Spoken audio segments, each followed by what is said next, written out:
Here are some fun fantasy stats for 2022. Really, they're 2021 and earlier stats, but they're going to help us in 2022. Welcome to Fantasy Football Today in 5. I'm Adam Azer. I'm joined by Heath Cummings.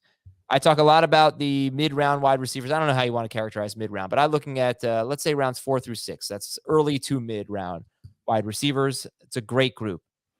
I want to give you the stat. There has been at least one top 5 PPR wide receiver drafted between 39 and 51 in ADP in 7 of the last 10 seasons.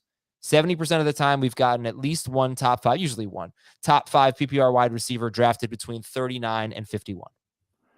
Yeah, I think you look at that wide receiver range. We just talked about it on our players that are hard to project series, but Juju, Michael Thomas, those guys could go in that range and have shown us that type of upside in the past. I think it's possible that Marquise Brown could go to Arizona and just seize the number 1 job there and maybe have that type of season.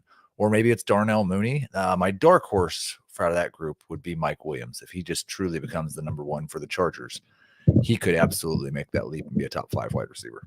ADP is going to change. I'm not quite sure how far back this data goes, but right now on Fantasy Pros, those wide receivers are Jalen Waddle, Deontay Johnson, DK Metcalf, Terry McLaurin, Michael Pittman, DJ Moore, and that is it. So Michael Pittman would be my choice. Okay. That's way too late for him. Here's the tight end stat. Over the past 4 seasons, there have been, you do some simple math, 20 tight ends who have finished top 5. Some of them are repeat names, but there have been 20 top 5 tight ends over the last 4 seasons. 10 of them, half of them, were drafted in round 12 or later. That's a lot of them. But I think there's like the 2, 3, maybe most obvious for me. I don't know if they're all for sure round 12 or not. They're in that range, but Irv Smith, Cole Kmet, and Gerald Everett would be my three choices from outside of the first 12 rounds. Kmet gets really close to round 12, so maybe he won't have that opportunity, but he is definitely the one who you could see being second on his team in targets. In fact, you should probably project him as second on his team in targets right now. Yeah, and that's a big one too. Almost every top 5 tight end finishes first or second on his team in targets. I want to look at the Cleveland Browns without Baker Mayfield last year, who wasn't very good last year. He played hurt basically the entire season, but were they able to run the ball when they had pretty terrible quarterback play? Well, first of all, their quarterbacks in the 3 games that Mayfield didn't play did not throw for 200 yards in any game. 199, 147, and 176 yards. So, yeah, they were pretty bad. How about Dearness Johnson in one game? He had 22 carries, 146 yards, and a touchdown, plus 2 catches for 22 yards. Nick Chubb in another game without Kareem Hunt, 23 carries, 91 yards, and a touchdown, 1 catch. And then in week 18, this one is probably the least relevant because Cincinnati was playing its backups, but Dearness Johnson had 25 carries for 123 yards and a touchdown and 1 catch for 10 yards.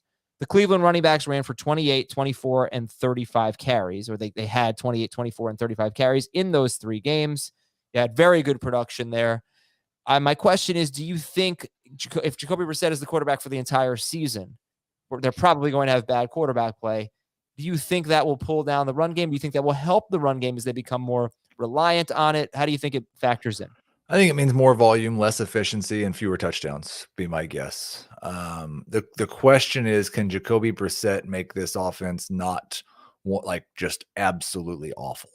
Because there is a risk if the quarterback play is so bad that they just don't ever get into the red zone. They don't score enough touchdowns, and defenses are so keyed on Nick Chubb and Kareem Hunt that they can't post the same type of wild efficiency we've come to expect from them. But I still would expect, like, I had serious questions for Chubb and Hunt with Deshaun Watson as the starting quarterback. Would they continue to run the ball at the rate they had? Those questions would no longer exist. The new question would be, can they move the ball enough to get these guys red zone opportunities? Right. All right. Those are some of the stats that we might be talking about on the full-length show on Wednesday. Thanks to Heath. Thanks to all of you for watching and listening. I'm Adam. We'll talk to you tomorrow on Fantasy Football Today in 5.